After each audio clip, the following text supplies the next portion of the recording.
Je suis Catherine Jagelon, fille de Sigismond Ier le Vieux, roi de Pologne, et de Bona Sforza, une noble italienne.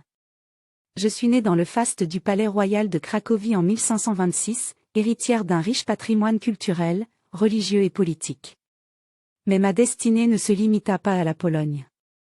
J'ai traversé les frontières et les mers pour devenir reine de Suède et de Finlande, en unissant deux royaumes jadis ennemis.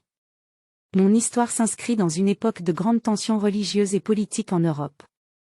Je suis née catholique dans un monde où le protestantisme se répandait rapidement, notamment en Scandinavie. Mon mariage avec Jean III de Suède en 1562 était une alliance audacieuse et controversée. Jean était alors duc de Finlande et partisan du catholicisme, dans un pays dominé par la réforme luthérienne. Ce mariage allait changer ma vie, mais aussi l'histoire de la Suède. Lorsque mon époux monta sur le trône en 1568, je devins reine de Suède. Mon rôle n'était pas simplement cérémonial. Je défendais activement les droits des catholiques dans un royaume où leur foi était marginalisée. J'ai encouragé la construction d'églises et l'arrivée de prêtres catholiques pour revitaliser cette foi que je portais dans mon cœur. Pourtant, chaque pas que je faisais dans cette direction me confrontait à l'hostilité des nobles luthériens et d'une cour divisée. La maternité a été un autre pilier de ma vie. Mon fils Sigismond III Vasa, né en 1566, devint le lien vivant entre la Pologne et la Suède.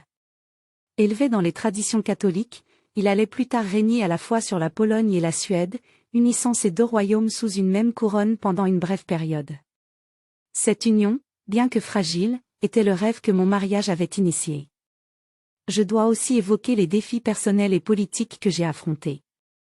Vivre loin de ma patrie, dans un pays souvent hostile à mes convictions, n'a pas été sans souffrance. Mais j'ai trouvé force et résilience dans ma foi et mon amour pour ma famille. J'ai aussi été témoin des intrigues incessantes à la cour suédoise, des trahisons, des complots, et des guerres qui marquaient cette période tumultueuse. Ma santé a commencé à décliner dans les dernières années de ma vie.